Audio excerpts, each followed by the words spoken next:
1 जनवरी 1894 कलकत्ता के एक मध्यम वर्गीय बंगाली परिवार में एक बालक का जन्म हुआ। संसार को उस समय शायद ही इस बात का भान होगा कि कालांतर में यह नवजात बालक सत्येंद्र नाथ बोस 20वीं सदी के सबसे प्रतिभाशाली वैज्ञानिकों में से एक बनेगा।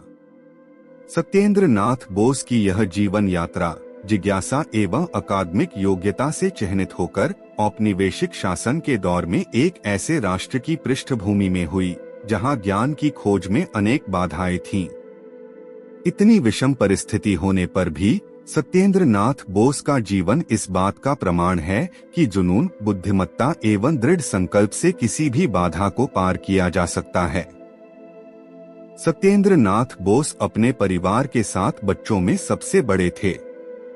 उनके पिता Shri Surendra Nath Bose east Indian railway में एक लेखाकार के रूप में कार्य करते थे। यह एक ऐसा पद था जिसमें सटीकता तथा विश्लेषणात्मक दिमाग की आवश्यकता होती थी। सत्येंद्र नाथ बोस के दादा श्री अंबिकाचरण बोस भी एक शिक्षित व्यक्ति थे, जिन्होंने अपने समय में ब्रिटिश सैन्य आयोग में सेवाएं दी थीं।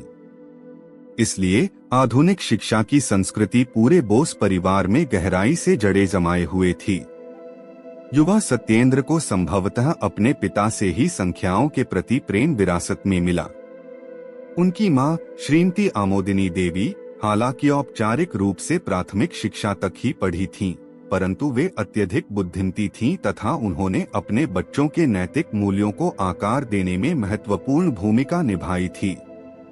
वे मोतीलाल चौधरी की पुत्री थीं, जो एक प्रसिद्ध वकील एवं बंकिम चंद्र चट्टोपाध्याय के सहपाठी थे। आमोदिनी देवी जी ने यह सुनिश्चित किया कि घर अनुशासन व प्रोत्साहन का वह स्थान बने जहां जिज्ञासा पनप सके। युवा सत्येंद्र नाथ बोस बचपन से ही प्रतिभाशाली थे एवं उनकी जन्मजात प्रतिभा अपने घर के सहज वातावरण में फली फूली। जब भी उनके पिता बाहर जाते, वे अपने बेटे को भंडार के रूप में प्रयोग किए जाने वाले एक कमरे के फर्श पर गणित के सवाल देते थे। यहाँ युवा सत्येंद्र अपनी इच्छानुसार संख्याएं लिखते रहते। छोटी उम्र से ही उनका अपने आसपास की दुनिया के प्रति एक असामान्य आकर्षण सा था। जब अन्य बच्चे खिलौनों से खेलते, वह किताबों एवं पहेलियों में खो जाते थे। वह अक्सर ऐसे सवाल पूछते जो बड़ों को भी चकित कर देते, जिससे वे सबसे अलग दिखते थे। उनके माता पिता ने उनकी क्षमता को पहचाना तथा बिना किसी रोक-टोक के उनके रुचियों को आगे बढ़ाने के लिए प्रोत्साहित किया। सत्येंद्र बोस के औपचारिक शिक्षा में प्रवेश के साथ ही उनकी असाधारण योग्यता उजागर होने लगी थी। विद्यालय में उन्होंने सभी विषयों में जल्दी ही उत्कृष्ट प्रदर्शन किया, लेकिन गणित ने उनकी कल्पना को सबसे अधिक आकर्षित किया। संख्याएं, समीकरण एवं प्रवृत्तियां, पैटर्न उनके लिए मात्र अमूर्त विचार नहीं थे, वे एक भाषा थे, एक ऐसी भाषा जो ब्रह्मांड को समझाती थी। 10 वर्ष की उम्र आते आते उन्होंने अपने साथियों के पाठ्यक्रम से कहीं आगे की अवधारणाओं में महारत हासिल कर ली थी। उनके शिक्षक अक्सर जटिल समस्याओं को आसानी से हल करने की उनकी विलक्षण क्षमता पर हैरान होते थे तथा उनमें एक उभरती हुई प्रतिभा की चमक को पहचान चुके थे। इसी समय के दौरान युवा सत्येंद्र की जन्मजात जिज्ञासा को अनुशासन का साथ मिल चुका था। घंटों गणित की पुस्तकों में खोए रहने के दौरान उनको अक्सर समय का ध्यान नहीं रहता था। इस युवा बालक की ज्ञान की भूख अतृप्त थी तथा उनके माता पिता ने यह सुनिश्चित किया कि उन्हें उपलब्ध सर्वोत्तम संसाधन मिलें। एक मध्यम वर्गीय परिवार के सीमित साधनों के बावजूद उन्होंने सत्येंद्र बोस की शिक्षा को सर्वोच्च प्राथमिकता दी। बालक सत्येंद्र की स्कूली शिक्षा 5 वर्ष की उम्र में प्रारंभ हुई थी। सबसे पहले उन्हें उनके जोड़ा बागान, उत्तर कलकत्ता के घर के निकट स्थित नॉर्मल स्कूल में दाखिला दिलाया गया। यह वही नॉर्मल स्कूल था जहां कभी गुरुदेव रवींद्रनाथ टैगोर कुछ समय के लिए छात्र रहे थे। बाद में जब परिवार गोवा बागान में अपने घर चला आया तो उन्हें पड़ोस के न्यू इंडियन स्कूल में दाखिला दिलाया गया। समय के साथ सुरेंद्रनाथ अपने बेटे को एक बेहतर स्कूल में भेजने के लिए प्रयासरत थे, जिससे उनकी प्रतिभा तीव्र प्रतिस्पर्धा से और भी अधिक निखर सके। इसी के चलते विद्यालय के अंतिम वर्ष में सत्येन को एक समृद्ध परंपरा वाले प्रसिद्ध हिंदू स्कूल में दाखिला दिलाया गया। हालांकि सत्येंद्र नाथ बोस की रुचियां विविध थीं, परंतु वे गणित में विशेष रूप से मजबूत थे। स्कूल के गणित शिक्षक उपेंद्रनाथ बख्शी एक दिग्गज थे। उन्होंने जल्दी ही इस बालक में प्रतिभा के लक्षणों को पहचान लिया। एक बार की बात है, एक परीक्षा में उन्होंने सत्येन को 100 में से 110 अंक दिए। उनका तर्क था कि उत्तर पुस्तिका में सत्येन ने किसी भी विकल्प को छोड़ा नहीं था। उन्होंने गणित की कुछ समस्याओं को एक से अधिक विधियों से हल किया था। वर्ष 1907 में 13 साल की उम्र में सत्येंद्र ने कलकत्ता के प्रतिष्ठित हिंदू स्कूल में दाखिला लिया। यह संस्थान, जो कि अपनी शैक्षणिक कठोरता के लिए जाना जाता था, उनके बौद्धिक विकास के लिए एक आदर्श स्थान बना। स्कूल का वातावरण विश्लेषणात्मक सोच को प्रोत्साहित करता था तथा गणित व विज्ञान के प्रति उनके बढ़ते प्रेम को पोषित करने वाला था। इस संस्थान में सत्येंद्र बोस को ऐसे शिक्षक मिले जिन्होंने न केवल उनकी असाधारण प्रतिभा को पहचाना, वरन उन्हें अपनी पूरी क्षमता हासिल करने के लिए उनका मार्गदर्शन भी किया। उनके एक शिक्षक ने उनकी प्रतिभा को देखते हुए अक्सर उन्हें उन्नत स्तर के प्रश्न हल करने के लिए दिए, जो आमतौर पर बहुत बड़े छात्रों के लिए स्तर के होते थे। न केवल सत्येंद्र बोस ने उन्हें हल किया, वरन उन्होंने ऐसी नवीन विधियां भी विकसित की जिनसे उनके शिक्षक चकित रह गए। हिंदू स्कूल में अपने समय के दौरान सत्येंद्र बोस के मनस में विज्ञान के प्रति व्यापक रुचि विकसित होना प्रारंभ हुई थी। यूक्लिड, न्यूटन एवं लाप्लास के कार्यों से प्रेरित होकर उन्होंने गणित को प्राकृतिक संसार के अंतर्निहित ढांचे के रूप में देखना शुरू किया। इसके परिणामस्वरूप सैद्धांतिक अवधारणाओं के प्रति उनका आकर्षण गहरा होता गया, जिसने क्वांटम यांत्रिकी के क्षेत्र में उनके भविष्य के योगदान की नींव रखी। वर्ष 1909 में अपनी स्कूली शिक्षा उत्कृष्टता के साथ पूरी करने के बाद सत्येंद्र बोस को प्रेसिडेंसी कॉलेज कलकत्ता, भारत के सबसे प्रतिष्ठित संस्थानों में से एक में दाखिला प्राप्त हुआ। प्रेसिडेंसी कॉलेज में उन्होंने स्वयं को प्रतिभाशाली मस्तिष्कों एवं उत्साही शिक्षकों के मध्य पाया, जिन्होंने उनकी शैक्षणिक यात्रा को और आगे बढ़ाया। यहीं पर उनकी भेंट आचार्य प्रफुल्ल चंद्र राय तथा आचार्य जगदीश चंद्र बोस से हुई। यह दोनों विद्वत जन भारतीय विज्ञान के ऐसे दो दिग्गज व्यक्तित्व थे, जिनके मार्गदर्शन ने सत्येंद्र नाथ बोस के मन मस्तिष्क पर एक अमिट छाप छोड़ी। प्रेसिडेंसी कॉलेज में सत्येंद्र बोस की गणित विषय में प्रतिभा नए आयामों तक पहुंच गई। परीक्षाओं में उनका प्रदर्शन अद्भुत था। अक्सर वे शीर्ष स्थान प्राप्त करते थे। हालांकि जो चीज उन्हें वास्तव में अलग बनाती थी, वह थी पाठ्य पुस्तकों से परे सोचने की उनकी क्षमता। सत्येंद्र बोस के लिए गणित विषय केवल समस्याओं को हल करने के बारे में नहीं था, यह ब्रह्मांड के मूलभूत सत्यों को समझने के बारे में था। प्रेसिडेंसी कॉलेज के अपने वर्षों के दौरान सत्येंद्र बोस ने एक अन्य प्रतिभाशाली व्यक्ति मेघनाद साहा के साथ जीवन पर्यंत मित्रता की नींव रखी। दोनों ने गणित व भौतिकी के प्रति आपसी प्रेम साझा किया तथा उनकी बौद्धिक साझेदारी ने कई सहयोगों को जन्म दिया। एक साथ उन्होंने एक दूसरे को नए विचारों की खोज के लिए प्रेरित किया। दोनों अक्सर ऐसी जोशीली चर्चाओं में शामिल होते जो पारंपरिक ज्ञान को चुनौती देती थीं। सत्येंद्र बोस एवं मेघनाद साहा के मध्य साझेदारी मात्र शैक्षणिक क्षेत्र तक सीमित नहीं थी। भारत को वैज्ञानिक नवाचार का केंद्र बनाना दोनों का एक साझा स्वप्न था तथा दोनों ही इस बात को मानते थे कि इस लक्ष्य को प्राप्त करने की एकमात्र कुंजी शिक्षा थी। दोनों औपनिवेशिक काल के भारत के सामाजिक राजनीतिक माहौल से अत्यंत गहनता से प्रभावित थे तथा अपने देश के बौद्धिक जनजागरण में योगदान देने के लिए दृढ़ संकल्पित भी थे। सत्येंद्र नाथ बोस ने वर्ष 1913 में अपनी BSc तथा उसके 2 वर्ष बाद सन 1915 में MSc पूरी की थी। वर्ष 1915 विज्ञान के आधुनिक इतिहास में एक महत्वपूर्ण पड़ाव था। इसी वर्ष में महान वैज्ञानिक अल्बर्ट आइंस्टाइन द्वारा नवंबर महीने में सामान्य सापेक्षता सिद्धांत को प्रस्तुत करते हुए 4 शोध पत्र प्रस्तुत किए गए थे। ठीक इसी वर्ष 1915 में ही सत्येंद्र नाथ बोस ने कलकत्ता विश्वविद्यालय में एक निर्णायक मकाम हासिल किया था। उन्होंने प्रेसिडेंसी कॉलेज से मिश्रित गणित में मास्टर ऑफ साइंस MSc परीक्षा में प्रथम स्थान प्राप्त किया था। उनके इस असाधारण प्रदर्शन ने उन्हें प्रतिष्ठित हेमचंद्र गोसाई पुरस्कार तथा स्वर्ण पदक दिलाया था, जो अद्वितीय शैक्षणिक योग्यता के लिए प्रदान किए जाते थे। मेघनाद साहा, जो उनके सहपाठी एवं वैज्ञानिक अनुसंधान में सहयोगी थे, उसी परीक्षा में द्वितीय स्थान पर रहे थे।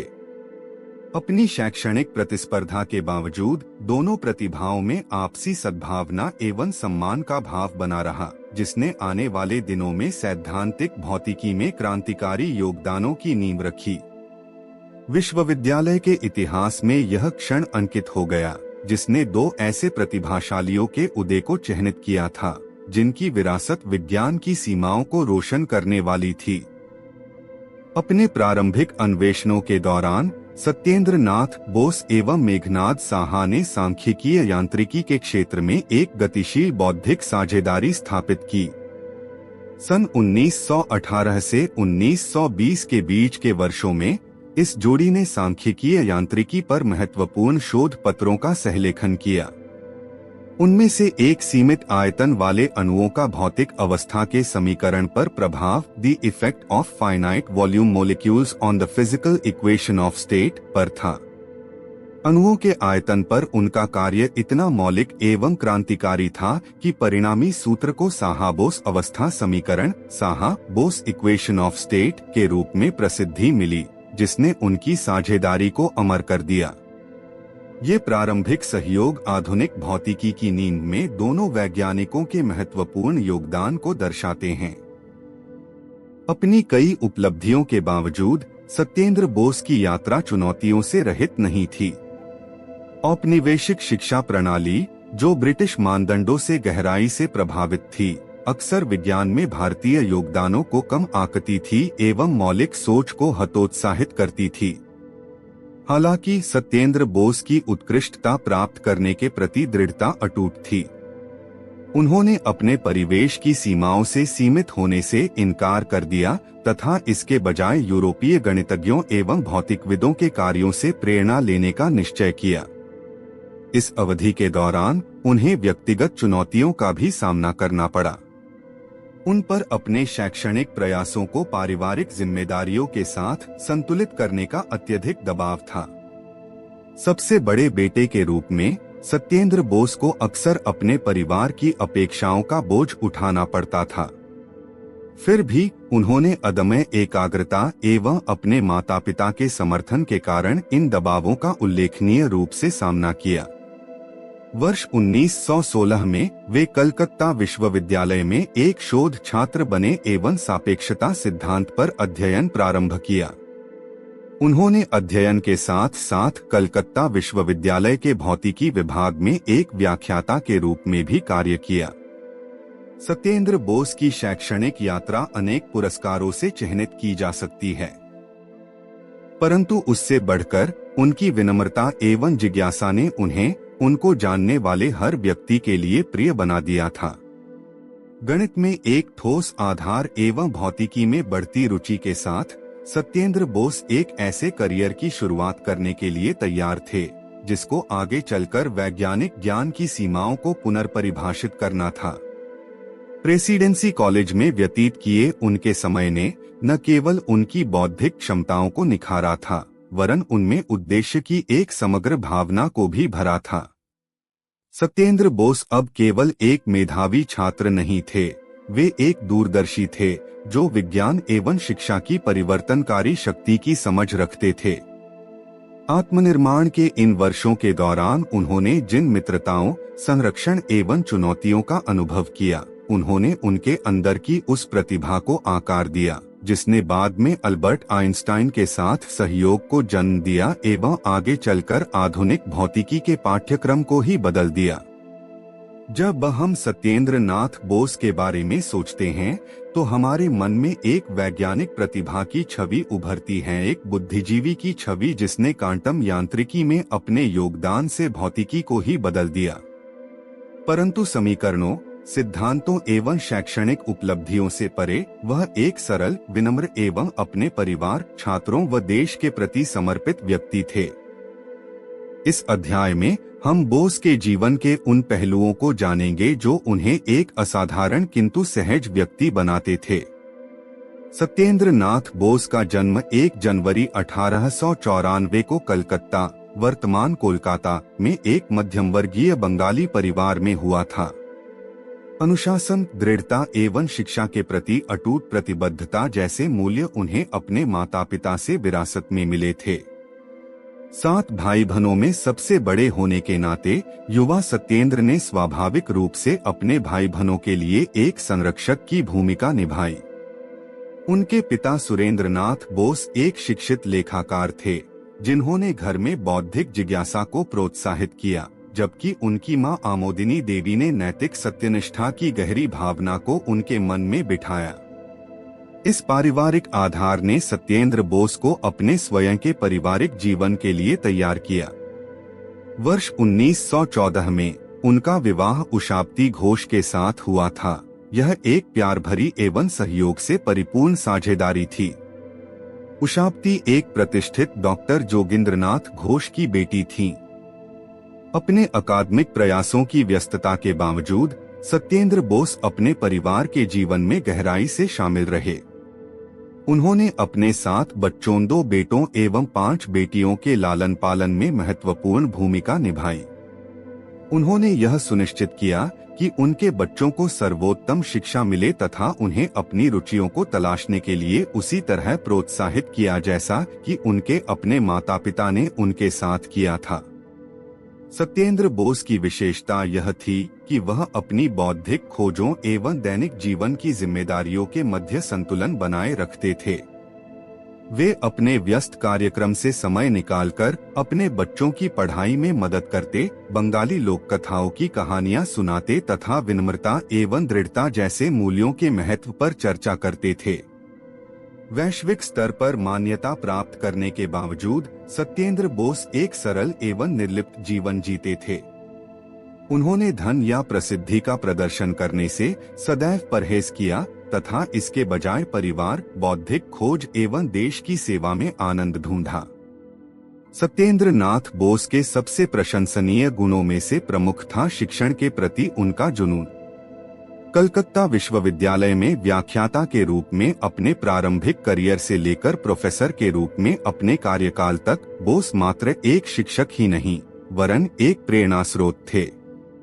उन्होंने शिक्षण को केवल एक नौकरी के रूप में न देखकर युवा मनों में जिज्ञासा एवं आलोचनात्मक सोच जगाने के एक महान मिशन के रूप में देखा।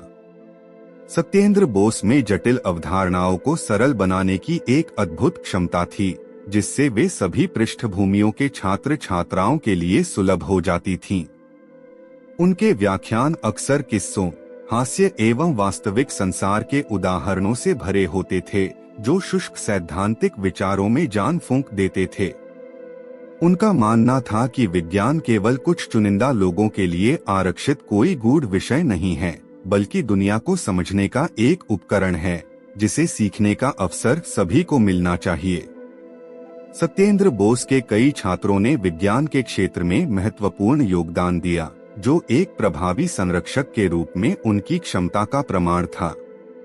उन्होंने अपने छात्रों को स्थापित मानदंडों पर सवाल उठाने तथा स्वतंत्र रूप से सोचने के लिए प्रोत्साहित किया एवं साथ ही साथ अक्सर उन्हें समस्याओं के समाधान के लिए अंतःविषय दृष्टिकोण अपनाने के लिए प्रेरित किया। बोस द्वारा आत्मनिर्भरता एवं नवाचार पर दिए गए बल ने शोधार्थियों की पीढ़ियों पर एक स्थायी प्रभाव छोड़ा। सत्येंद्र नाथ बोस को एक प्रिय शिक्षक बनाने में केवल उनकी बौद्धिक प्रतिभा का ही योगदान नहीं था, बल्कि छात्रों की भलाई में उनकी सच्ची रुचि ने भी उनको लोकप्रिय बनाया। वह सहज एवं संवेदनशील थे तथा अक्सर वित्तीय या व्यक्तिगत कठिनाइयों का सामना कर रहे छात्रों की मदद के लिए आगे रहते थे। उनकी कक्षा एक ऐसा स्थान हुआ करती थी जहां जिज्ञासा पनपती थी तथा अपने छात्रों की क्षमता में उनका अटूट विश्वास उन्हें उत्कृष्टता हेतु प्रयास करने के लिए प्रेरित करता था। सत्येंद्र नाथ बोस का समर्पण विज्ञान तक ही सीमित नहीं था। राष्ट्र निर्माण में शिक्षा की महत्वपूर्ण भूमिका को पहचानते हुए वे भारत के सांस्कृतिक एवं वैज्ञानिक विकास के प्रति गहराई से प्रतिबद्ध थे। औपनिवेशिक भारत में पले बढ़े बोस को स्वायत्तता एवं नवाचार की आवश्यकता का गहरा एहसास था। उनका मानना था कि वैज्ञानिक प्रगति भारत की मुक्ति के लिए आवश्यक है एवं उन्होंने भारतीय विद्वानों द्वारा वैश्विक ज्ञान में योगदान देने के अवसर सृजित करने हेतु अथक प्रयास किए। प्रेसिडेंसी कॉलेज के अपने छात्र जीवन में वह स्वदेशी आंदोलन के बड़े समर्थक थे। सत्येंद्र बोस की देशभक्ति खुले राजनीतिक कार्यकलापों से नहीं बल्कि शांत प्रभावशाली कार्यों से परिलक्षित होती थी जो उनके देश के प्रति प्रेम को दर्शाते थे। उन्होंने वर्ष 1948 में बंगीय विज्ञान परिषद की स्थापना में महत्वपूर्ण भूमिका निभाई थी। इस संस्था का उद्देश्य बंगाली भाषा में विज्ञान शिक्षा को बढ़ावा देना था। मातृभाषा में शिक्षा की वकालत करके सत्येंद्र बोस ने विज्ञान को जनसामान्य के लिए अधिक सुलभ बनाने तथा शैक्षणिक ज्ञान एवं दैनिक जीवन के बीच की खाई को पाटने का प्रयास किया। सत्येंद्र बोस कला, संगीत एवं साहित्य के भी प्रेमी थे। उन्हें भारतीय शास्त्रीय संगीत में आनंद मिलता था तथा वह ऐसराज एक तार वाद्य बजाने में निपुण थे। उनकी कलात्मक संवेदनशीलता उनके जीवन के समग्र दृष्टिकोण को दर्शाती थी, जहां विज्ञान एवं संस्कृति परस्पर विरोधी क्षेत्र नहीं वरन मानव अभिव्यक्ति के पूरक पहलू थे। बोस ने अक्सर बौद्धिक खोजों के साथ साथ रचनात्मकता को पोषित करने के महत्व पर बल दिया, क्योंकि उनका मानना था कि एक सर्वांगीण रूप से विकसित सोच वाला व्यक्ति समाज के लिए अधिक सार्थक योगदान दे सकता है। बोस को संगीत से गणित जितना ही प्यार था। समीकरणों से परे सत्येंद्र नाथ बोस ऐसराज एक तार वाद्य बजाते थे तथा बंगाली लोक संगीत पर अपने विचार मुखर होकर व्यक्त करते थे। उनका मानना था कि रचनात्मकता विज्ञान को ऊर्जा प्रदान करती है। तो अगली बार जब भी भौतिकी कठिन लगे, याद रखें, गॉड पार्टिकल के जनक भी सफलताओं के मध्य संगीत का आनंद लेते थे। भौतिकी में अपने योगदान के बावजूद सत्येंद्र नाथ बोस अपने पूरे जीवन में अद्भुत रूप से विनम्र बने रहे। बोस आइंस्टाइन सांख्यिकी पर उनके क्रांतिकारी कार्य, जिसने क्वांटम यांत्रिकी की नींव रखी, ने उन्हें अंतर्राष्ट्रीय स्तर पर प्रशंसा व प्रसिद्धि दिलाई। इसके बावजूद भी सत्येंद्र नाथ बोस ने कभी प्रसिद्धि या पहचान की चाह नहीं रखी। वह अक्सर अपने काम को लेकर मिलने वाली प्रशस्ति पर आश्चर्य व्यक्त करते थे तथा अपनी सफलता का श्रेय अपने सहयोगियों एवं छात्रों को देते थे।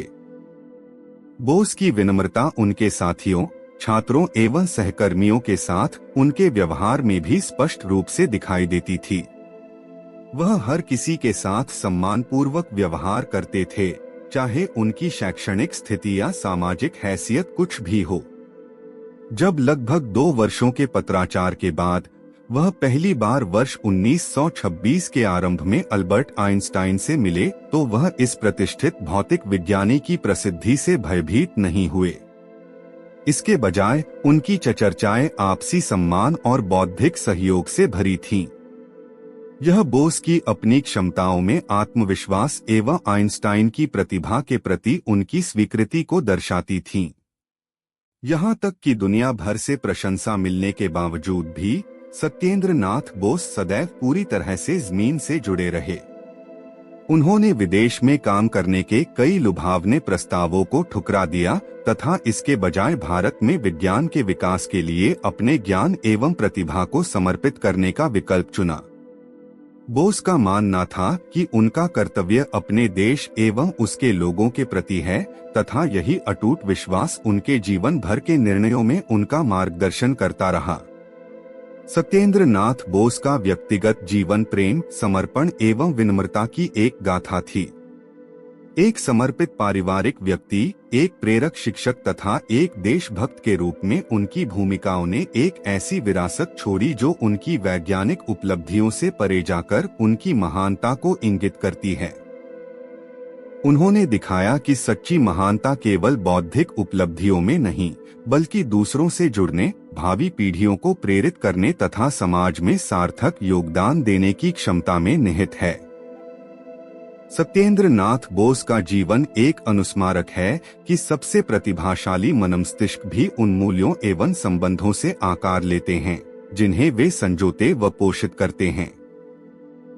वैश्विक स्तर पर पहचान एवं मान्यता मिलने के बावजूद उनकी विनम्रता एवं सरलता उन्हें प्रशंसा तथा सम्मान का एक स्थायी प्रतीक बनाती है।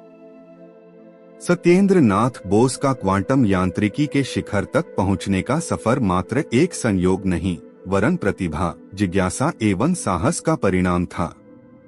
उनके क्वांटम सांख्यिकी पर किए गए मौलिक कार्य, जिसने दुनिया को बोस-आइंस्टाइन सांख्यिकी से परिचित कराया, ने सूक्ष्म ब्रह्मांड की हमारी समझ को हमेशा के लिए बदल दिया। यह अध्याय इस कहानी को गहराई से समझाता है कि कैसे बोस के क्रांतिकारी विचारों ने विज्ञान के इतिहास में सबसे महत्वपूर्ण सहयोगों में से एक का मार्ग प्रशस्त किया, जिसके परिणामस्वरूप भौतिकी के एक नए युग का जन्म हुआ। वर्ष 1921 में 27 वर्षीय सत्येंद्र नाथ बोस एक ऐसी चुनौती के मुहाने पर खड़े थे जो उनकी विरासत को परिभाषित करने वाली थी। उन्हें ढाका विश्वविद्यालय, वर्तमान बांग्लादेश में भौतिकी के रीडर के रूप में नियुक्त किया गया था। यह तत्कालीन ब्रिटिश भारत में एक नवस्थापित संस्थान था। उन्नत भौतिकी कार्यक्रमों के लिए एक नया विभाग स्थापित करने का कार्य सौंपे जाने पर बोस ने इस भूमिका को विद्वतापूर्ण कठोरता एवं शांत दृढ़ता के साथ स्वीकार किया। विश्वविद्यालय में बुनियादी ढांचे, पाठ्य पुस्तकों तथा यहाँ तक कि प्रयोगशाला उपकरणों की भी कमी थी, परंतु बोस अडिग रहे। उन्होंने BSc ऑनर्स एवं MSc पाठ्यक्रमों के लिए पाठ्यक्रम तैयार किए। थर्मोडायनामिक्स तथा जेम्स क्लर्क मैक्सवेल के विद्युत चुंबकीय सिद्धांत पर अथक रूप से व्याख्यान दिए। उनके छात्र, जिनमें से कई बाद में प्रमुख वैज्ञानिक बने, उनकी जटिल सिद्धांतों को सरल रूप में समझाने की क्षमता को याद करते थे, जिसमें वे दैनिक जीवनचर्या के उदाहरणों का अक्सर उपयोग किया करते थे। वर्ष 1924 तक उनके मार्गदर्शन में स्नातकों का पहला समूह सामने आया। यह महत्वपूर्ण सफलता शून्य से प्रारंभ होकर अपने पैरों पर खड़े हुए विभाग के लिए एक बड़ी उपलब्धि थी। इस सब के बावजूद जब बोस ढाका के छात्रों के मस्तिष्क को आकार दे रहे थे, उनकी अपनी बौद्धिक बेचैनी उन्हें यूरोप में हो रही वैज्ञानिक क्रांतियों की ओर खींच रही थी। 20वीं सदी के आरंभ में चिरसम्मत भौतिकी, क्लासिकल फिजिक्स को उलट पलट दिया गया था। मैक्स प्लांक के क्वांटम परिकल्पना और अल्बर्ट आइंस्टाइन के सापेक्षता के सिद्धांत प्रकृति के नियमों को फिर से परिभाषित कर दोबारा से लिख रहे थे। बोस, जो हमेशा से पूर्णतावादी थे, वर्ष 1900 में प्लांक के ब्लैक बॉडी विकिरण के व्युत्पादन में एक स्पष्ट असंगति की ओर आकर्षित हो गए। प्लांक का सूत्र EHV, जिसमें यह प्रस्तावित किया गया था कि ऊर्जा का उत्सर्जन असतत पैकेटों में, जिन्हें क्वांटा कहा गया होता है, अत्यंत क्रांतिकारी था, किंतु इसका सैद्धांतिक आधार कुछ मनमाने अनुमानों पर टिका हुआ था, जो सत्येंद्र नाथ बोस को अस्वीकार्य लगे। उनके लिए विज्ञान में सौंदर्य और स्वनिहित तर्क व्यवस्था होनी चाहिए, ऐसी जो किसी भी प्रकार के मनचाहे शॉर्टकट से मुक्त हो। रात दर रात कागजों व किताबों से भरे एक छोटे से कमरे में सत्येंद्र नाथ बोस इस समस्या से जूझते रहे। वर्ष 1924 की शुरुआत तक उन्होंने एक समाधान तैयार कर लिया था। यह एक शोध पत्र था जिसका शीर्षक था planks law and the light quantum hypothesis, Planck का नियम तथा प्रकाश क्वांटम परिकल्पना। इस शोध पत्र में उन्होंने प्रकाश क्वांटा को अविभाज्य कणों के रूप में मानते हुए प्लांक के सूत्र को एक क्रांतिकारी सांख्यिकीय दृष्टिकोण से व्युत्पन्न किया, जिससे पूर्व के प्रयासों में आई असंगतियों से बचा गया। इसके महत्व के प्रति आश्वस्त होकर उन्होंने इस शोध पत्र को एक प्रतिष्ठित ब्रिटिश जर्नल फिलोसफिकल मैगजीन में भेजा था। समय बीतता गया, परंतु उनको जर्नल से कोई भी प्रतिक्रिया नहीं मिली। संदेह का शिकार होने के बजाय सत्येंद्र नाथ बोस ने इस मोड़ पर एक अत्यंत साहसिक निर्णय लिया। एक अडिग दृढ़ इच्छा शक्ति वाले सत्येंद्र नाथ बोस ने पारंपरिक रास्तों को छोड़कर महान भौतिक विज्ञानी अल्बर्ट आइंस्टाइन को बर्लिन में सीधे ही शोध पत्र की मैन्युस्क्रिप्ट भेजने का निर्णय किया। शोध पत्र प्रेषित करते समय उन्होंने अपने कार्य को समझाते हुए एक विनम्र पत्र भी संलग्न किया था। अपने पत्र में एस.एन. बोस ने विनम्रता से आइंस्टाइन से उनके विचार एवं शोध पत्र को प्रकाशित कराने में सहायता हेतु अनुरोध किया था। इस कार्य की साहसिकता को कम करके नहीं आंका जा सकता। यहाँ एक अपेक्षाकृत अज्ञात भारतीय भौतिक विज्ञानी उस युग के सबसे प्रतिष्ठित वैज्ञानिकों में से एक तक अपनी बात पहुंचा रहा था। हालांकि बोस को अपने कार्य पर पूर्ण विश्वास था और यह विश्वास गलत भी साबित नहीं हुआ।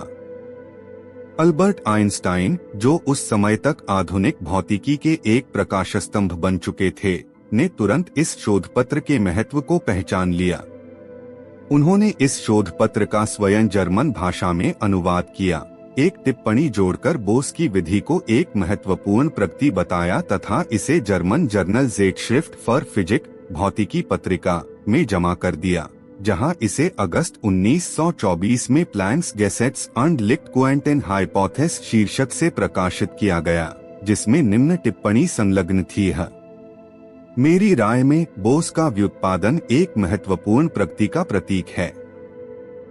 यहाँ प्रयुक्त विधि एक आदर्श गैस के क्वांटम सिद्धांत को प्रस्तुत करती है, जैसा कि मैं अन्यत्र विस्तार से समझाऊंगा।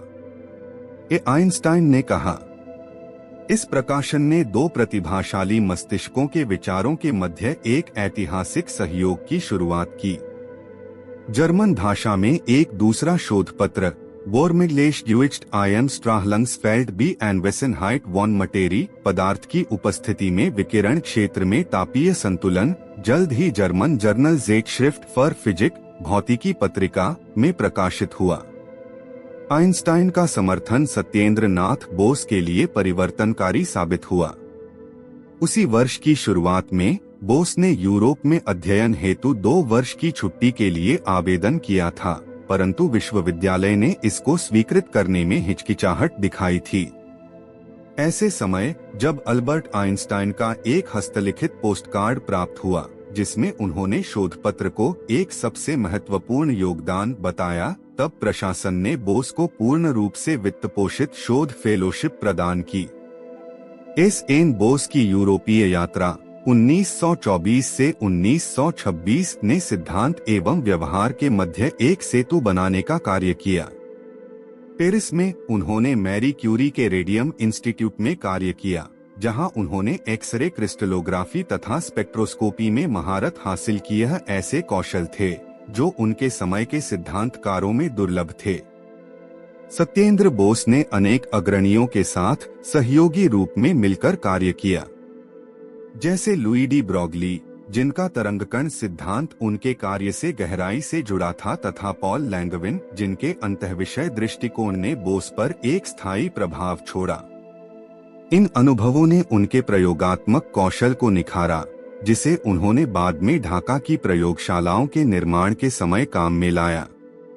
वर्ष 1926 में ढाका लौटकर भौतिकी के प्रोफेसर तथा विभागाध्यक्ष के रूप में प्रोफेसर सत्येंद्र नाथ बोस ने विभाग को नवाचार का एक केंद्र बना दिया। अगले 25 वर्षों तक उन्होंने सिद्धांत एवं प्रयोग के मध्य संतुलन बनाए रखा।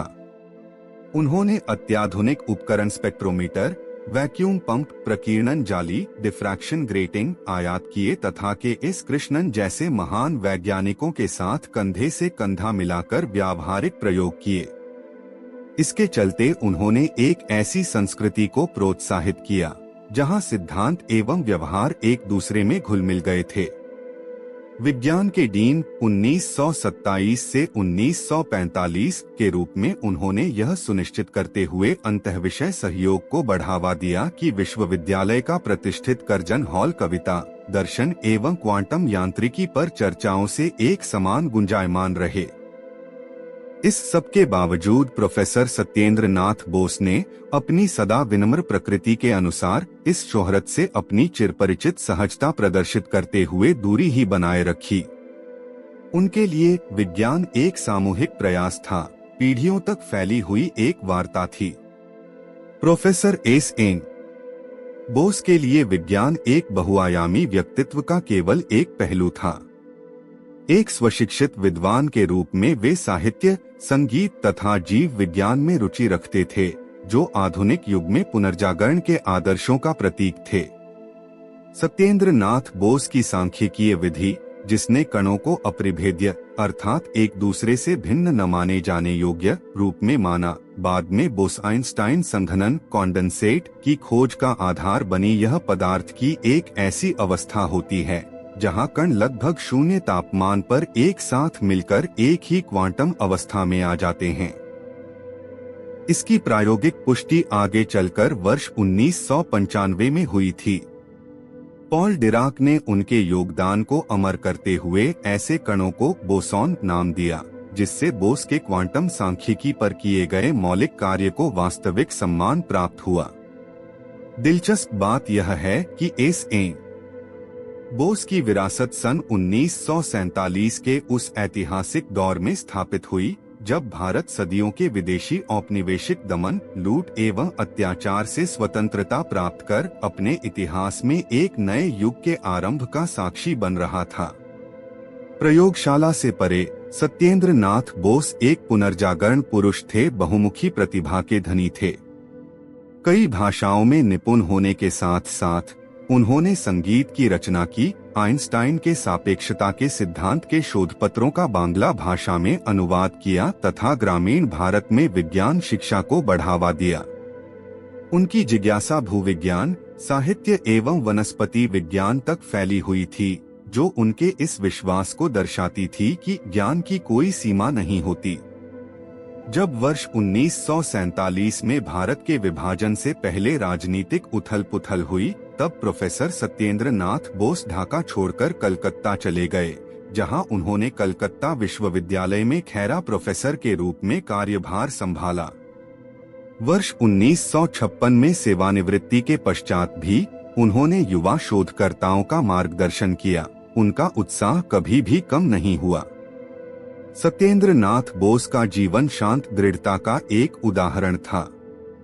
ढाका की चौकधूल भरी कक्षाओं से लेकर पेरिस की चमकदार प्रयोगशालाओं तक उन्होंने महाद्वीपों तथा विषयों को जोड़ते हुए यह साबित किया कि प्रतिभा अकेलेपन में नहीं, बल्कि स्पष्टता की अथक खोज एवं बर्लिन में एक अजनबी को मैन्युस्क्रिप्ट भेजने के साहस में पनपती है। सत्येंद्र नाथ बोस की यूरोपीय यात्रा 1924 से 26 परिवर्तनकारी साबित हुई।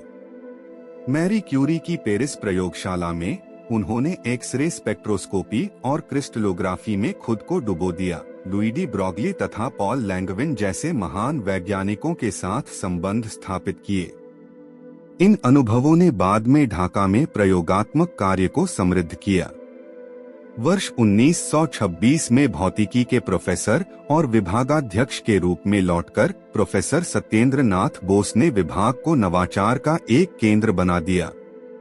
25 वर्षों तक उन्होंने प्रयोगात्मक बुनियादी ढांचे को बढ़ावा दिया, प्रयोगशालाओं को अत्याधुनिक उपकरणों से सजाया तथा छात्रों को हाथों हाथ प्रशिक्षण दिया। विज्ञान के डीन 1927 से 1945 के रूप में उन्होंने संकाय की प्रतिष्ठा को नई ऊंचाइयां तक पहुंचाया, शोध को प्रतिष्ठित कर्जन हॉल में स्थायित्व प्रदान किया। वर्ष 1924 में सत्येंद्र नाथ बोस ने शोध एवं अध्ययन के लिए ढाका विश्वविद्यालय से 2 साल का अवकाश मांगा था। उनके आवेदन को अप्रत्याशित रूप से गति तब मिली जब अल्बर्ट आइंस्टाइन ने उन्हें एक हस्तलिखित पोस्टकार्ड भेजकर उनके क्रांतिकारी पेपर को एक महत्वपूर्ण योगदान बताया। आइंस्टाइन की इस व्यक्तिगत सिफारिश ने न केवल बोस की छुट्टी को सुनिश्चित किया, बल्कि उन्हें एक पूर्ण वित्त पोषित शोध फेलोशिप भी दिलाई, जिसमें विदेश में उनके खर्च तथा घर पर उनके परिवार की आवश्यकताओं का ख्याल रखा गया। उल्लेखनीय बात यह है कि बोस की यात्रा एक संयोग से आरंभ हुई। जब उन्होंने कलकत्ता में जर्मन कॉन्सुलेट में वीजा के लिए आवेदन किया, तो उन्होंने केवल आइंस्टाइन का पोस्टकार्ड दिखाया। यह एक ऐसा इशारा था जो इतना प्रभावशाली था कि कॉन्सुलेट ने उनसे वीजा शुल्क नहीं लिया। सितंबर 1924 में पेरिस के लिए रवाना होते समय उन्होंने रास्ते में नई जगहों को देखने के लिए समय निकाला तथा अक्टूबर के मध्य में वे अपने लक्षित पड़ाव पर पहुंचे। पेरिस में उनका प्रवास एक परिवर्तनकारी अध्याय बन गया। मैरी क्यूरी की प्रयोगशाला में कार्य करते हुए बोस ने एक्सरे स्पेक्ट्रोस्कोपी तथा क्रिस्टलोग्राफी में स्वयं को डुबो दिया। ये ऐसे कौशल थे जो कालांतर में भारत में उनके छात्रों के शोध के लिए महत्वपूर्ण साबित हुए। प्रयोगशाला से परे उन्होंने लुइडी ब्रोगली एवं पॉल लैंगविन जैसे महान वैज्ञानिकों के साथ संबंध स्थापित किए, जिनके साथ क्रिस्टल गुणों पर चर्चा ने उनकी रुचि को और भी गहरा किया। इन अनुभवों ने न केवल उनके वैज्ञानिक दृष्टिकोण को समृद्ध किया, वरन ढाका विश्वविद्यालय में के एस कृष्णन व उनके छात्रों के नेतृत्व में क्रिस्टल भौतिकी में सहयोगात्मक सफलताओं की नींव रखी। 24 जून 1924 को लिखे अपने पहले पत्र में तथा बाद के समस्त पत्राचार में सत्येंद्र नाथ बोस ने आइंस्टाइन को मास्टर कहकर संबोधित किया है। यह एक ऐसा शीर्षक है जो भारतीय परंपरा में शिक्षकों के प्रति सम्मान को दर्शाता है। अपने लिखे पत्रों के माध्यम से बोस की विनम्रता, गहरी प्रशंसा एवं हृदय से आभार झलकता है। वैश्विक मान्यता प्राप्त करने के बाद भी उनका आइंस्टाइन के प्रति सम्मान कभी कम नहीं हुआ। पेरिस से लिखे गए पत्र में बोस ने बर्लिन जाने की अपनी इच्छा साझा की थी, जहां वे आइंस्टाइन से मार्गदर्शन एवं समर्थन प्राप्त करना चाहते थे। अक्टूबर 1925 की शुरुआत में बोस बर्लिन पहुंचे तथा तुरंत आइंस्टाइन को एक संक्षिप्त सूचना भेजकर मिलने का अनुरोध किया। उस समय आइंस्टाइन अपनी वार्षिक लीडन यात्रा पर गए हुए थे, जिससे उनकी भेंट में देरी हुई। कुछ हफ्तों बाद जब आइंस्टाइन बर्लिन लौटे तो बोस का जीवन भर का सपना साकार हुआ जब उनकी मुलाकात आइंस्टाइन से हुई। हालांकि बोस को आइंस्टाइन के साथ सीधे सहयोग करने का अवसर कभी प्राप्त नहीं हो सका, परंतु बर्लिन में उनका समय वैज्ञानिक प्रतिभाओं के मध्य बीता। उन्होंने Fritz Haber, Lise Meitner, Werner Heisenberg एवं वोल्फगैंग पाउली जैसे महान वैज्ञानिकों के साथ भेंट करी। इनमें से कई वैज्ञानिक बाद में नोबेल पुरस्कार से सम्मानित हुए। मुलाकात के दौरान आइंस्टाइन ने बोस से पूछा कि उन्होंने प्लांक के विकिरण नियम को व्युत्पन्न करने की अपनी क्रांतिकारी विधि कैसे विकसित की। बोस बर्लिन के बौद्धिक वातावरण में पनपे, जहां उन्होंने आइंस्टाइन के साथ भौतिकी पर गहन चर्चा की तथा हाइजेनबर्ग, मैक्स बॉर्न एवं पॉल डिराक जैसे विचारकों से क्वांटम यांत्रिकी के नवीनतम विचारों को आत्मसात किया। वर्ष 1926 की गर्मियों में अपनी अथक जिज्ञासा के कारण बोस मैक्स बॉर्न के क्वांटम यांत्रिकी पर व्याख्यानों को सुनने के लिए गॉटिंगेन भी गए। हालांकि आइंस्टाइन के साथ काम करने की उनकी इच्छा पूरी नहीं हुई, परंतु बर्लिन की यात्रा ने बोस को उस युग के महानतम वैज्ञानिक विचारकों के बीच स्थापित कर दिया था तथा आधुनिक भौतिकी में क्रांति लाने में उनके योगदान को और भी मजबूत किया था। उनकी कहानी जिज्ञासा, संयोग, विनम्रता, दृढ़ता, सांस्कृतिक व बौद्धिक आदान प्रदान की शक्ति एवं महाद्वीपों के मध्य में मार्गदर्शन के प्रभाव का एक प्रमाण बनी हुई है। बोस आइंस्टाइन सांख्यिकी का जन्म। भौतिकी की पाठ्य पुस्तकों में आइंस्टाइन के साथ जिस वैज्ञानिक का नाम सबसे निकटता से जुड़ा है वह सत्येंद्र नाथ बोस ही हैं। आइंस्टाइन ने बोस के दृष्टिकोण से प्रेरित होकर सांख्यिकीय ढांचे को द्रव्यमान वाले कणों, परमाणुओं और अणुओं तक विस्तारित किया। साथ में उन्होंने बोस आइंस्टाइन सांख्यिकी की नींव रखी, जो अब बोसॉन नामक कणों के वर्ग पर लागू होती है। बोसॉन, जिनमें फोटॉन, ग्लून तथा हिग्स बोसॉन शामिल हैं, पूर्णांक स्पिन वाले कण हैं जो बोस-आइंस्टाइन सांख्यिकी का पालन करते हैं। बोस-आइंस्टाइन सांख्यिकी की एक प्रमुख भविष्यवाणी बोस-आइंस्टाइन संघनन की घटना थी। अत्यंत निम्न तापमान पर बोसॉन एक ही क्वांटम अवस्था में समाहित हो जाते हैं, जिससे पदार्थ की एक नई अवस्था बनती है जहां क्वांटम प्रभाव स्थूल स्तर पर दिखाई देते हैं। यह भविष्यवाणी दशकों तक केवल सैद्धांतिक रही, जब तक कि वर्ष 1995 में इसका प्रायोगिक सत्यापन नहीं हुआ। यह बोस के कार्य के स्थायी प्रभाव का एक सशक्त प्रमाण था। 1920 के दशक की शुरुआत तक क्वांटम यांत्रिकी एक ऐसा क्षेत्र था जहां अनसुलझे प्रश्नों की भरमार थी।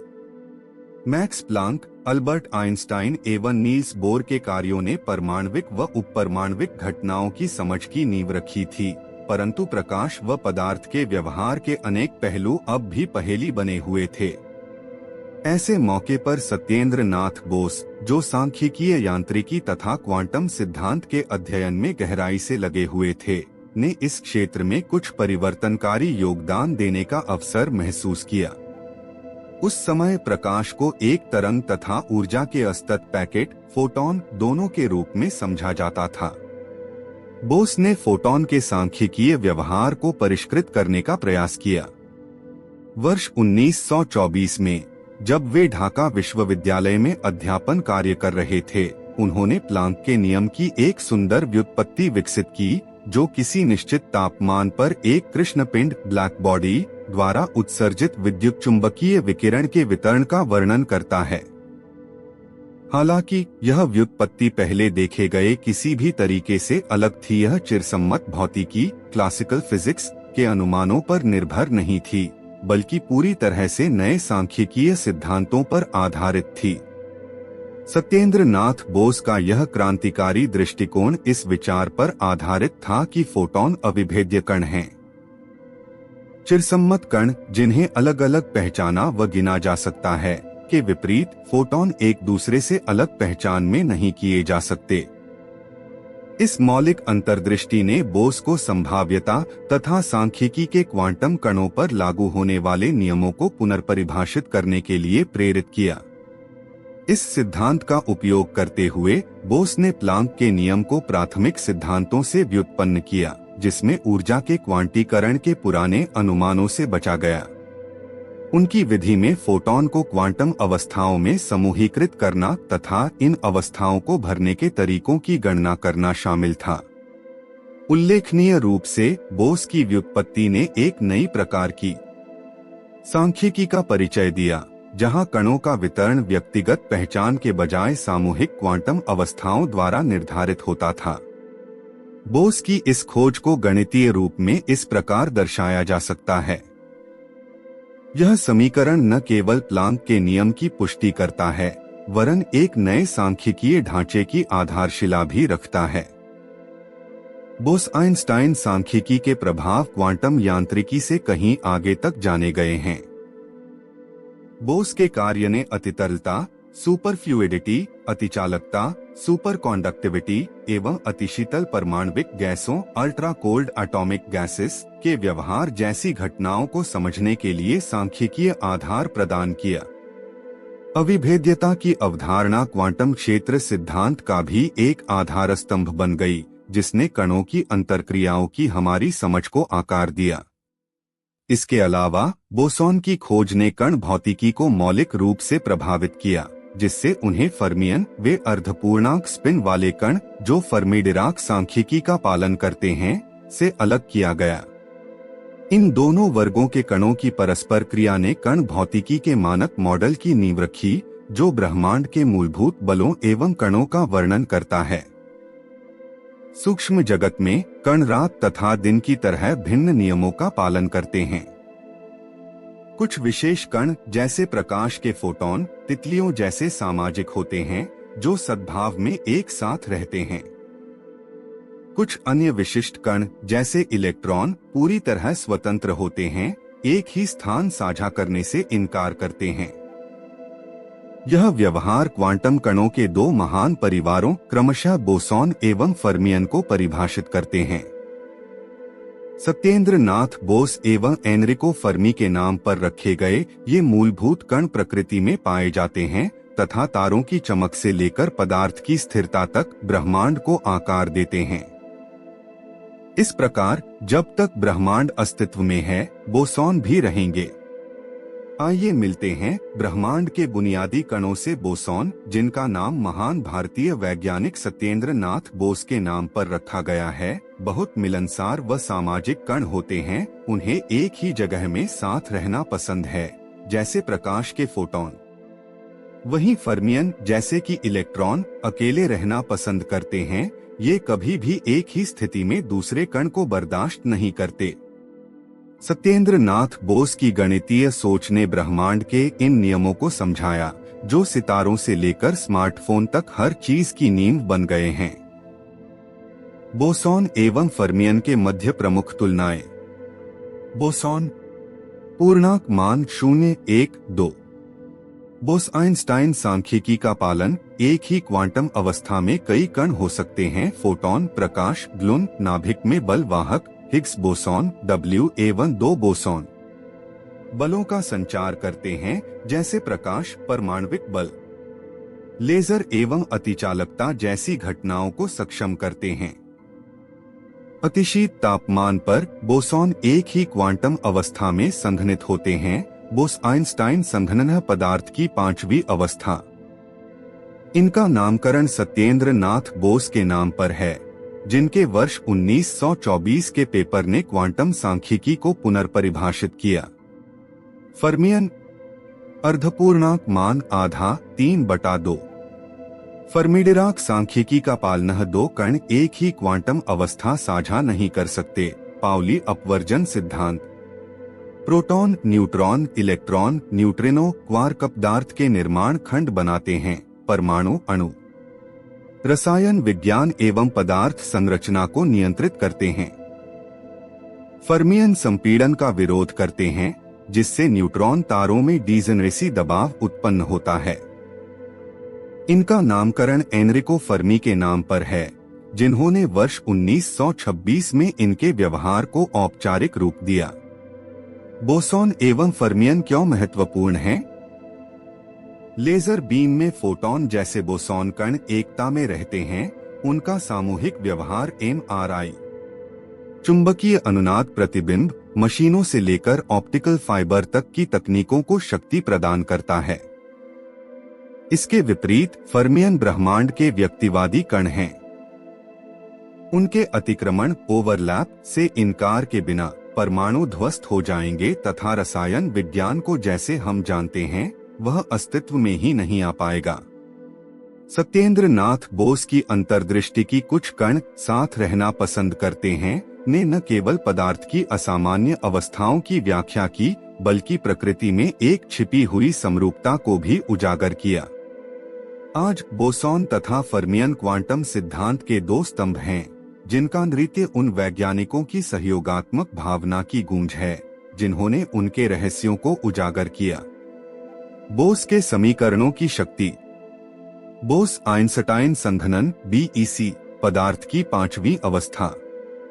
सत्येंद्र नाथ बोस के क्रांतिकारी शोधपत्र के 7 दशक बाद वर्ष 1995 में कोलोराडो विश्वविद्यालय के वैज्ञानिकों ने अकल्पनीय को हकीकत में बदल दिया। उन्होंने रुबिडियम परमाणुओं के एक बादल को एक अनजान सी नई अवस्था में लाने में सफलता प्राप्त की। निरपेक्ष 0-273.15 डिग्री सेल्सियस तापमान के करीब शीतल करने पर परमाणुओं ने अपनी व्यक्तिगत पहचान खो दी तथा एक ही लहराती क्वांटम तरंग में विलीन हो गए। यह एक बोस-आइंस्टाइन संघनन BEC था। पदार्थ की यह 5वीं अवस्था ठोस, तरल, गैस अथवा प्लाज्मा से भी अधिक विचित्र थी तथा बोस के वर्ष 1924 में प्रतिपादित सिद्धांत की सीधी पुष्टि थी। उनके समीकरणों, जिन्हें आइंस्टाइन ने परिष्कृत किया था, ने भविष्यवाणी की थी कि बोस-आइंस्टाइन सांख्यिकी का पालन करने वाले कण, जिन्हें बाद में बोसॉन नाम दिया गया, अत्यधिक ठंड में पूर्ण तालमेल में आ जाएंगे। मानो कि जैसे ब्रह्मांडीय ऑर्केस्ट्रा एक ही सुर में तालमेल बिठा रहा हो। बोस के लिए, जिनके पास न तो अपनी प्रयोगशाला थी तथा न ही नोबेल पुरस्कार, यह एक मरणोपरांत विजय थी। यह शुद्ध चिंतन की शक्ति का विशुद्ध प्रमाण था। आज बीईसी केवल प्रयोगशाला की जिज्ञासा नहीं है। वैज्ञानिक न्यूट्रॉन तारों के आंतरिक भागों का अनुकरण करने, डार्क एनर्जी की खोज करने तथा ब्रह्मांड के ताने बाने को नियंत्रित करने वाले क्वांटम सिद्धांतों का परीक्षण करने में उनका उपयोग करते हैं। नासा अंतर्राष्ट्रीय अंतरिक्ष स्टेशन पर माइक्रोग्रेविटी प्रयोगों में भी इसी का उपयोग करता है, जिससे कि पृथ्वी के गुरुत्वाकर्षण से अप्रभावित हो क्वांटम व्यवहार का अध्ययन किया जा सके। भारत में भारतीय विज्ञान संस्थान IISc एवं टाटा मूलभूत अनुसंधान संस्थान TIFR जैसे संस्थान बोस की विरासत को आगे बढ़ा रहे हैं, जो क्वांटम कंप्यूटिंग तथा अंतरिक्ष अन्वेषण में क्रांति ला सकने वाली तकनीकों को डिजाइन करने के लिए अतिशीतल परमाणुओं का अध्ययन कर रहे हैं। कण भौतिकी तथा ब्रह्मांडीय गठजोड़। ब्रह्मांड के सबसे महत्वपूर्ण कणों में से एक हिग्स बोसॉन का नाम भारतीय प्रतिभा सत्येंद्र नाथ बोस के नाम पर रखा गया है। उस समय वैज्ञानिक फोटॉन जैसे कणों के व्यवहार की व्याख्या करने के लिए संघर्ष कर रहे थे। बोस के वर्ष 1924 के अभूतपूर्व शोध पत्र ने बोस-आइंस्टाइन सांख्यिकी की स्थापना में महत्वपूर्ण योगदान निभाया, जिसका पूर्ववर्ती खंडों में उल्लेख किया जा चुका है। यह पूर्णांक स्पिन वाले कणों का वर्णन करने का एक नया तरीका था, जिन्हें अब बोसॉन कहा जाता है। दशकों बाद पीटर हिग्स जैसे भौतिकविदों ने प्रस्तावित किया कि एक अदृश्य ऊर्जा क्षेत्र, हिग्स क्षेत्र, ब्रह्मांड में व्याप्त है, जो एक मूलभूत कण हिग्स बोसॉन के साथ अंतक्रिया के माध्यम से अन्य कणों को उनका द्रव्यमान प्रदान करता है। बोसॉन शब्द स्वयं में बोस के मौलिक योगदान को सम्मान प्रदान करता है।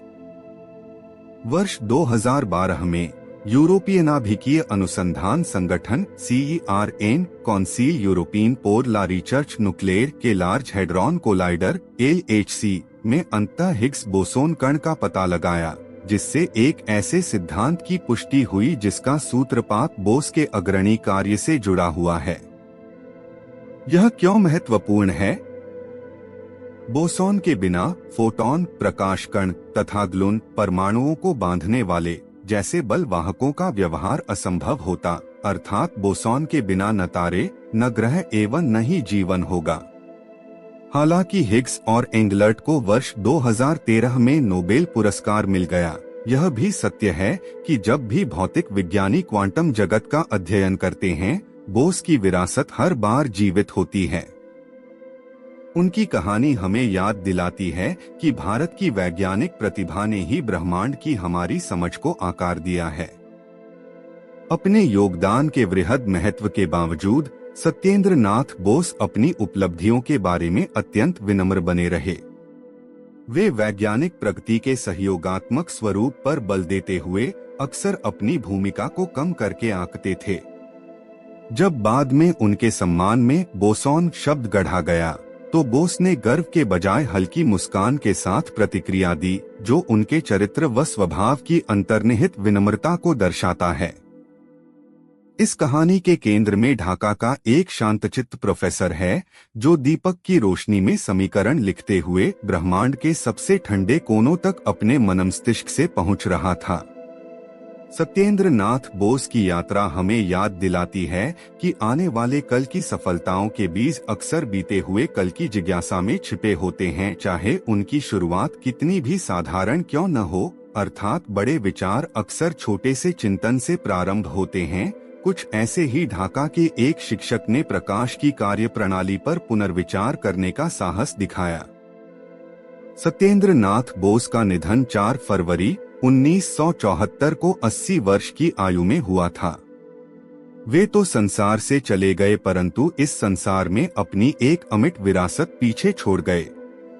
उनकी मृत्यु ने एक असाधारण यात्रा का अंत तो किया, परंतु उनके व्यक्तित्व एवं कृतित्व का प्रभाव आज भी जीवंत है। आज के युग में सत्येंद्र नाथ बोस के नाम पर अनेक संस्थान, पुरस्कार, संगोष्ठियां व विचार मंच उनके योगदान के स्थायी प्रभाव का प्रमाण हैं। प्रोफेसर सत्येंद्र नाथ बोस के कार्य ने उन्हें वैश्विक मान्यता दिलाई, पर साथ ही साथ वे भारत से भी गहराई से जुड़े रहे। उन्होंने अपने देश में शिक्षण, मार्गदर्शन एवं विज्ञान के विकास में योगदान जीवन पर्यंत जारी रखा।